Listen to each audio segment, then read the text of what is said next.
कैद खाने में रहती हैं और अगर मैं उनके लिए खाना ना ले जाऊं तो वो मर जाएंगी। जादूगरनी सफेद मलका ने कहा, क्या तुम उन्हें उनकी आंखें वापस नहीं देना चाहते?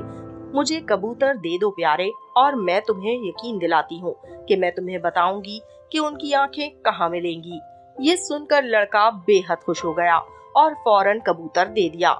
इस पर सफेद मलका ने कहा कि वो फौरन जंगल के अंदर एक झोपड़ी में जाए जहाँ एक बूढ़ी औरत रहती है और इससे वो आंखें ले आए जो वो हार की तरह पहनती है। वो इन्हें तुम्हें जरूर दे देगी। सफेद मलका ने कहा, अगर तुम उसे ये निशान दिखाओ जिस पर मैंने लिखा है कि क्या करना है। ये कहकर उसने लड़के को एक टूटे हुए मिट्टी के बर्तन का टुकड़ा दिया जिस पर ये अल्फाज लिखे हुए थे, इसको फौरन मार दो और इसका खून पानी की तरह बहा दो। चूँकि 7 माओ का बेटा पढ़ना नहीं जानता था, इसने इस खतरनाक पैगाम को खुशी खुशी लिया और बूढ़ी औरत को ढूंढने के लिए रवाना हो गया। जब वो लड़का अपने सफर पर रवाना हुआ तो एक शहर से गुजरा जहाँ के लोग इतने गमगीन नजर आ रहे थे कि वो बेइख्तियार उनसे पूछ बैठा कि क्या बात है। उन्होंने बताया कि ये सब इसलिए गमगीन है क्योंकि बादशाह की वाहिद बेटी ने शादी करने से इनकार कर दिया है और जब उसके वालिद का इंतकाल होगा तो तख्त का वारिस कोई नहीं होगा। मुल्क के हर खूबसूरत नौजवान को उसके सामने पेश किया गया था। उसने साफ तौर पर कहा कि वो सिर्फ उससे शादी करेगी जो 7 माओ का बेटा हो, और जाहिर है ऐसा कोई नहीं था जिसका कभी किसी ने सुना हो। फिर भी बादशाह ने मायूसी के आलम में हुक्म दिया था कि शहर के दरवाजों पर दाखिल होने वाले हर उस शख्स को शहजादी के सामने पेश किया जाए। ये सुनकर लड़का बेहद बेचैन हो गया क्योंकि वो अपनी माओ की आंखें हासिल करने के लिए बहुत जल्दी में था, लेकिन फिर भी उसे शहजादी के सामने ले जाया गया। जैसे ही शहजादी ने उसे देखा, बादशाह ने कहा, प्यारे वालिद, यही मेरा इंतखाब है। शहजादी ने जो ही ये कहा तो महल और शहर में हर तरफ खुशी का समा छा गया।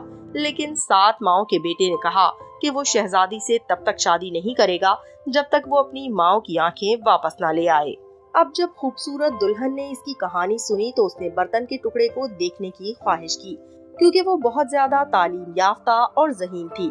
उसने जब धोखे भरे अल्फाज पढ़े तो कुछ नहीं कहा, बल्कि एक और बर्तन के टुकड़े पर बिल्कुल वही अल्फाज लिखे जो उसके सामने थे और कहा, इस लड़के का ख्याल रखो, जो कुछ वो चाहे दो और ये पैगाम उसे वापस दे दो। 7 माओ का बेटा ये पैगाम लेकर बेखबरी में अपनी तलाश पर रवाना हो गया। कुछ ही देर में वो इस गार में मौजूद झोपड़ी तक पहुंचा जहां सफेद जादूगरनी की माँ, जो एक बदसूरत बूढ़ी औरत थी, पैगाम पढ़कर बहुत गुस्से में आ गई, खास तौर पर जब लड़के ने उससे आंखों का हार तलब किया। फिर भी उसने वो हार उतार कर लड़के को दे दी और कहा, अब सिर्फ 13 आंखें हैं क्योंकि मैंने पिछले हफ्ते एक खा ली थी जब मुझे भूख लगी थी।